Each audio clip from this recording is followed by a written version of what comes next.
Ajakaju, beast of two nations. There was a king without an heir to his throne. Longer is spent without one, the shorter his reign. King Towabola can only use 10 years on throne without producing an heir. Then he has to step down and leave the throne, a custom in the kingdom. The priest came to remind him of the few years he had left, and they blessed him that his wife would bear him a male child. King Towabola has 3 wives who had been bearing him female children. The 3 of them are all pregnant for the king.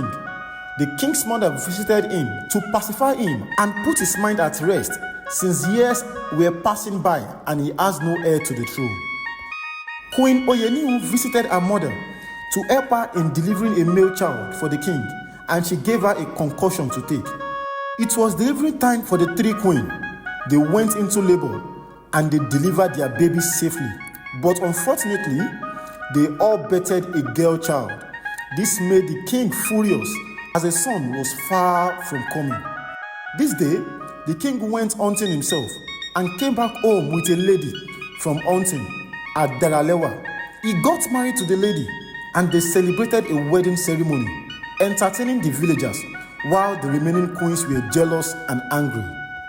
The second queen came to visit the pregnant queen Adaralewa with the aim of charming her and getting rid of her pregnancy. But she was shocked on what she transformed to and her reappearance. This made her speechless. Even the remaining 2 queens saw her and vowed she would never conceive a baby boy for the king. It was time for Queen Adaralewa to give birth, and finally she gave birth to a baby boy, bringing joy to the palace and the king. But surprisingly, she took the child, ran as fast as she could, and threw him in the fire. A big disappointment on the face of the king and the king's mother. Yet, the event was unexplainable. The priest came to remind the king on the time left for the king to produce an heir or leave the throne. He has only 2 years more. The king decided to forgive his new queen, Adaralewa, and try again. She assured him this time of an heir to the throne and a good behavior afterward. Queen Adaralewa got pregnant again.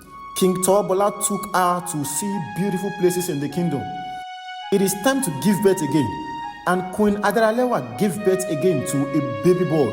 While celebrating, she couldn't give her baby to any of the queen or the king's mother. Rather, she took it again and threw the baby into the water. The king was so angry this time.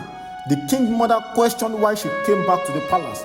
Then the king confronted Queen Adaralewa and spilled out all the secrets between them. Long ago, an hunter Odenla, after sacrificing to the forest spirit to always provide him with meat anytime he comes hunting, the forest spirit told him he will always provide animal for his hunt, but he must promise him not to kill an antelope, and they all agreed. But Odenla betrayed the forest spirit. After collecting huge sum of money to kill antelope, he then killed 2 antelopes who happened to be the parents of a lady antelope called Ajakaju. She was so angry and consulted the forest spirit to give her permission to slay human as she likes. The beast killed all hunters that came to the forest to hunt. Her anger increased fiercely. This news got to the king. He then prepared himself and went to the forest to attack the beast. Ajakaju was helpless as the king overpowered her, but at the edge of the king killing her, she pleaded and said she could give him the male child he wanted, but he must promise her he will never call her an animal in front of anybody. That was how the king brought the woman antelope home and called her Adaralewa. The king revealed the whole secret to the palace and broke his promise with the beast, called her an animal in front of everybody. This got Queen Adaralewa angry and disappeared with the king. She took him to a big mountain, asking him why he broke his promise. The king asked her also why she killed his 2 sons she betted for him. She then revealed how the queens have been so filled with witchcraft and spiritually stretching their hands to kill her child after birth. She also revealed that the queen mother was the head of the witches, and she is the one behind the inability of the king to birth an heir. She traded her son's throne for her own leadership throne in the witchcraft kingdom, after which she revealed that she never killed her children, but kept them safe from evil ones. She called out the children, which she had kept in the fire and in the water. The children came out. The king begged her to give him the children, but she refuses and disappeared with them. The king went back home to confirm what she said about his mother. He saw a witchcraft powerful calabash. The mother came in trying to get it from him, but the calabash fell. The powerful bird in it flew off, and the king's mother died and disappeared with the bird. The king finally realized the truth, but it was too late, as the 10 years for him to reign without an heir was completed. He then decided to kill himself. Queen Andaralewa appeared, stopped him, and she realized how sorry he was.